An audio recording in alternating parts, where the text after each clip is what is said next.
Hi, welcome to the Alex and Dom Show. I'm Alex, And I'm Dom. and today we're going back to our original ideas of urban legends. Oh, And nice. today we're going to do Vermont. Vermont. That's cool. We didn't do Vermont before. What is your out like? What have you ever heard of Vermont? The only thing I Isn't there know like is the presidential house for, what is it, George Washington? No. George Washington's Virginia. Is it, Vermont. The only thing I I really thought know, one of the presidents had a house in Vermont.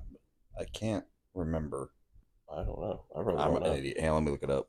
I know. Only thing I know about Vermont is that it snows a lot there. I Yeah. don't. I don't know a lot about Well, Vermont. White Christmas. Yeah, White Christmas definitely. That like I watch that movie Every every year, yeah. every year, and that's the only thing I know about Vermont per se is just that it snows a lot, and that's where White Christmas took place. Sorry, I'm looking it up. Good. Oh, you're fine. Continue. I'll let All you know right. here in a second. So the first thing we're going to talk about is the Hayden family curse. Mm-hmm. The Hayden family of Albany, Vermont, was once prosperous, but their wealth seemed to come with a heavy price. According to local legend, William Hayden, the patriarch, borrowed a significant amount of money from a widow and refused to repay her. Mm-hmm. In her anger and desperation, she cursed the family, predicting they would die in poverty and misery. That's It's pretty messed up. Yeah, that's a pretty heavy Taking curse. money from a widow Yeah, is exactly. Like pretty kick her while messed she's up. down. This curse is said to have manifested in a series of tragedies, including ultimately the deaths and financial ruin of the family. Do you know what this sounds like to me? Hmm. Drag Me to Hell. Well, I think it's like more like a like gypsy curse. Like Yeah. yeah, like that's what reminds me of too of gypsy curses. The family tomb, marked with the phrase "the Hayden Curse," stands as a chilling reminder of this legend. Nice. Yeah, Yeah, that's they definitely deserve it, stealing money from the from a widow. from Yeah, a widow. especially and But so I mean, and for one, being a widow, she doesn't have the ability to make her own money at this time because it was back then, and they pretty much like that was the money her husband left her was what she had to live off for the rest of her life. yeah. So literally left her in ruin Yeah. when he refused to repay her. So she leaves him in ruin, and untimely as their deaths were, and they're untimely deaths Yeah. and financial ruin. So it's like, what's the curse real? It sounds pretty unlucky to say the It least. sounds like it sounds like karma to me. Yeah. uh, Emily's Bridge. Goldbrook Bridge, popularly known as Emily's Bridge, is located in Stowe, Vermont. The story goes that a young woman named Emily planned to elope with her lover, but was left waiting at the bridge. Mm-hmm. Heartbroken, she allegedly hanged herself from the bridge. Since then, many people who visit the bridge at night report paranormal experiences such as hearing footsteps, screams, seeing a ghostly female figure. Some have even claimed to find scratches on their vehicles after parking near the bridge, believed to be caused by Emily's ghost. Like classic woman in white. Mm-hmm. We get a lot of those Jilted in lover. different states. But next up, we'll do Brattleboro Retreat Tower. The Brattleboro Retreat Tower, part of the Brattleboro Retreat Mental Health Facility, is surrounded by tales of ghostly apparitions and eerie sounds. Built in the late 19th century, the tower was supposedly used to isolate patients, which may explain the legends of the restless spirits. Visitors and staff have reported seeing shadowy figures, hearing inexplicable noises, and feeling sudden drops in the temperatures around the tower, all contributed to its haunting reputation. Yeah, with haunted places, it's really hard because like I feel like only old places can be haunted. Yeah, I know. Like you don't really get a whole like a modern day, Yeah, or even if you do, you wouldn't really think of the ghosts as more modern day yeah. usually. You always think of like back Old in the Victorian 1800s. Yeah, yeah. style, or 1800s or something like that, but I think nothing Scooby new Doo ruined that for us. for sure. Yeah, because they're all like Victorian ghosts and Yeah. stuff. Our next one is the Pigman of Northfield, which already for me is a no. I'll pass. No, you don't We like the can't pig go man? anywhere. No, we can't. I don't like pigs. We can't go anywhere near this if we were gonna, We're just fascinated with like animals mixed with men. Yeah, I know. Goat man, Centaurs, yeah, minotaurs. goat man, you know, frog man. Yeah, yeah, I know. The Pigman legend originates from Northfield, Vermont, and centers on a grotesque creature said to roam the woods. The story claims that a local teenager vanished on Halloween night, of course, later returning as a horrifying figure with the head of a pig. Encounters with the Pigman describe a frightening creature that stalks the area, leading to a sense of fear and unease among locals. The legend is kept alive by tales of strange sightings and eerie sounds coming from the woods at night. It sounds like this kid had a really cool Pig mask mask. he really wanted to show off. Yeah. And like, It's on Halloween. yeah, it's I mean, Halloween. it's Like he could have already. just been wearing a realistic Then pig again, mask. that would be a good time for a pig man to come out if it was real Well, especially yeah, during Jigsaw, Halloween. like the Saw movies, because he wore a pig mask. Yeah. The cat No, kidnapped I'm his just talking like victims. a real pig man. If you had like a real mutant pig man living out there in the woods, Halloween night would be a good time to come out and. Yeah, yeah, because no one would even Yeah, like I pay any know. attention to it. Uh, the Bennington Triangle. The Ooh. Bennington Triangle encompasses an area in southwestern Vermont, including towns like Bennington, Woodford, and Glastonboro. Between 1945 and 1950, at least 5 people mysteriously disappeared in this region. The most famous of these cases include Paula Jean Weldon, a college student who vanished while hiking in 1946, and James E. Tedford, who disappeared from the bus in 1949. Mm-hmm. Theories about these disappearances range from alien abductions to Bigfoot sightings, which we're going to talk about later in Yeah, this season. Bigfoot contributing to the area's reputation for being a center of paranormal activity and unexplained phenomenon.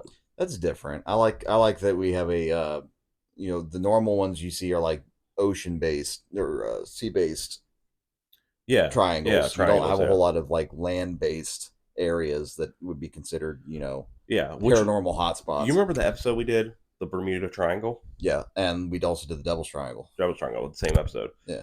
They have now discovered that there's really nothing that's wrong with the Bermuda Triangle. Oh, Like really? most of the stories are fiction. Yeah. Well, yeah, but isn't there like at least magnetic? No, No, there's no not. magnetic They have higher than issues. normal reefs, like reefs in Uh the huh. ocean and sandbars. So it just wrecks a lot of Yeah, ships. this wrecks a lot of ships. There's a shitload of traffic through that area, and it's a huge area. Right. So, yeah, but like scientists pretty much are like, yeah, it's all fiction. It's based on fiction. So, Oh, I'm not surprised. yeah, But I still, just wish we would have done that before we did the episode. again, that's what they'd want you to think. Bowman House haunting, another haunting. Located in Cuttingsville, the Bowman House is a mansion built by wealthy businessman John P. Bowman in the late 19th century. Of course, old Yeah. houses. Bowman constructed a grand mausoleum for his wife and daughters, who had all died tragically. Hmm. It is said that Bowman believed in spiritualism and hoped to communicate with his deceased family.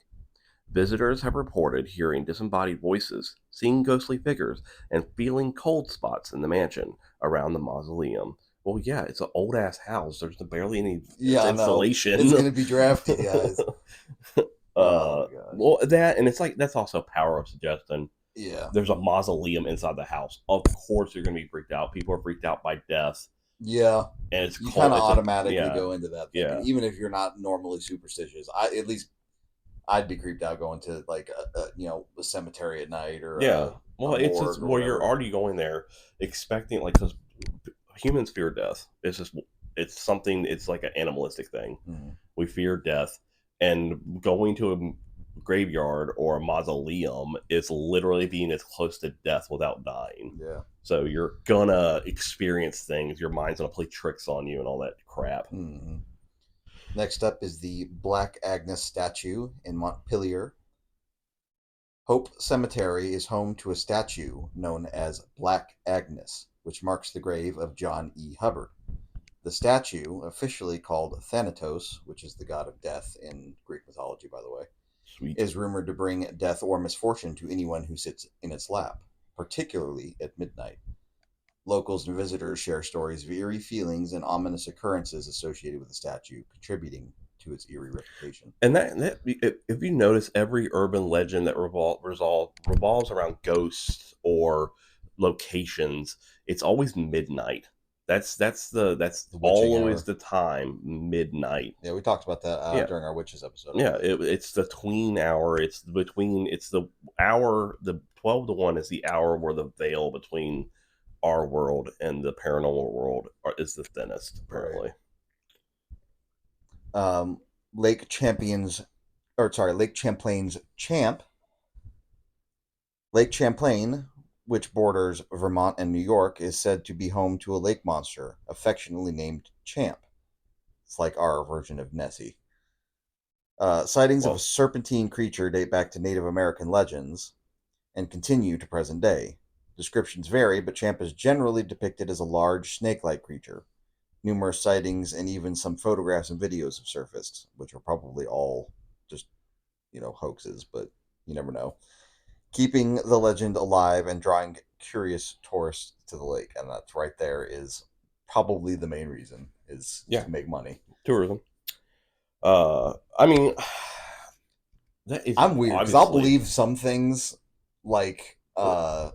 It can't be a serpent. It's too cold up there. It's not a serpent. even I'm during the thinking summertime. more. I mean, we have I don't know. I winter. don't They know much wouldn't about survive the Vermont, to be winter, honest with you.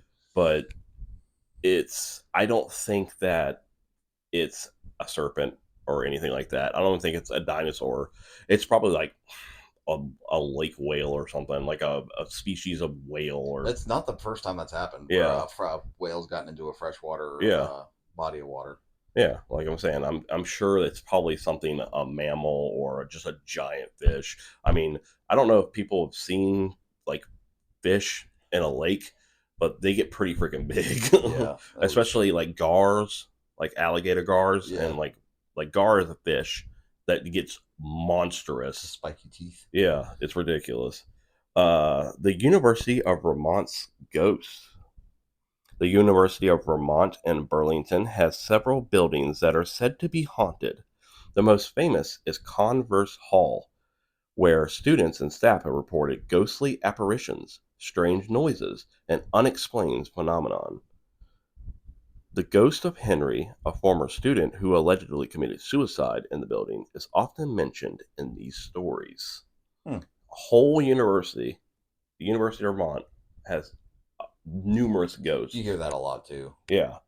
Well, I mean, because universities are really the oldest standing buildings, because most universities, especially in the original 13 colonies, were built.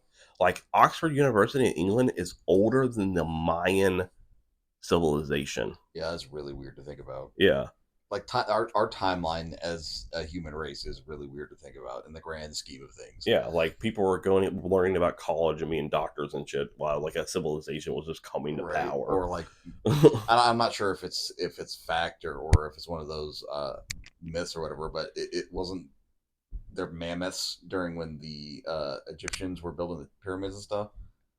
I think so. I Not don't. obviously in the same Yeah, yeah. place, but No, at the no. same period Yeah. in time. I think so. Like it was around like 10,000 year BC, and I think the It's pyramids were like crazy. around 7 to 5,000. Sorry, I know it's It's kind of a really weird close. tangent. Um, Eddie's brothers' spirit house. The Eddie brothers, William and Horatio, which is a badass name, yeah, were famous 19th century spiritualists from Chittenden, Vermont. that's cool. They claimed to communicate with spirits and held seances in their home. Known as the Eddy House, the brothers attracted a significant following, and visitors reported witnessing apparitions, hearing mysterious voices, and seeing objects move on their own. Mm-hmm. The house remains a point of interest for those fascinated with paranormal activity. Right. With that many seances, you had to call something. Like, if, okay, so say that, like, let's play devil's advocate for ghosts and spirits and stuff. Mm-hmm.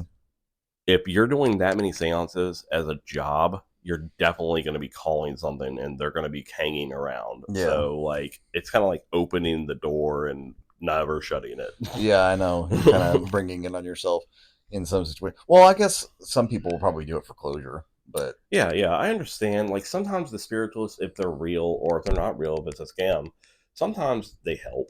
Sometimes they give closure. Other times they're just scamming you out of your money. But Yeah, like, and they're taking advantage of yeah, people. taking advantage of you. But like, I mean, I don't see the harm in it if it's just bringing closure. Yeah, I don't know. I still think it's kind of unethical, but Yeah, I guess everybody's got their own. yeah. Everything ever got the moral compass really. Green Mountain Inn's Dancing Ghost. The Green Mountain Inn in Stowe is, hopefully saying that right, is reputedly haunted by the ghost of Boots Barry, a former horseman, that's just a really cool name too, Yeah, who saved a stagecoach but later died in a fall from the inn's roof during a snowstorm. Oh no, according to legend, Boots' ghost dances on the roof during snowstorms. The sound of his boots tapping can be heard by guests staying at the inn. That's messed up. well, for one, uh, that would be difficult to sleep. Yeah. Not knowing this legend is going to this end, and then like it snows, and you're just hearing it, which is probably what you're probably hearing is just the snow sloshing off the top or settling Yeah. or something. But it'd still be kind of creepy. The House of the Seven Gables in Windsor. That is really cool. This house in Windsor, Vermont is said to be haunted by the ghost of Dolly Tyler, a former resident. According to legend, Dolly was heartbroken when her fiance died and she took her own life. Visitors and residents have reported seeing her ghostly figure in the windows and hearing unexplained noises. See, again, like it just reminds me of like these old houses. Like Vermont's a very old state. Yeah. Like it's probably one of the obviously it's just one of the originals, but like maybe that's why it's so haunted, or I don't know if you would say haunted, but Yeah, it's when you think about haunted houses as we talked about earlier, yeah, you're going to think of the older yeah, day houses. and Vermont just seems like it's probably the closest that we have, and like the Northeast is probably the closest we have to like old English, I don't know, like like European. I kind of think of that when I think of like Maryland too, a little Yeah, bit, and Maine. yeah, like the northern Yeah, states are pretty much northeastern area. like you think of that and you're just But like then again, you think of automatically that about old. Virginia and Yeah, stuff too. there's a lot of history all around us, and Just because the East Coast settled first, and then we kind of expanded westward.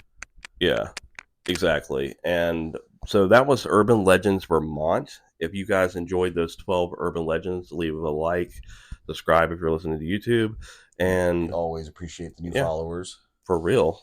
Awesome. And next episode, we're going to do something super exciting. We're going to change the format all up, and we're going to do ghost stories from Colorado. Ooh, Yeah, so we're going back to Colorado, not talking about urban legends, but ghost stories. that'd be So fun.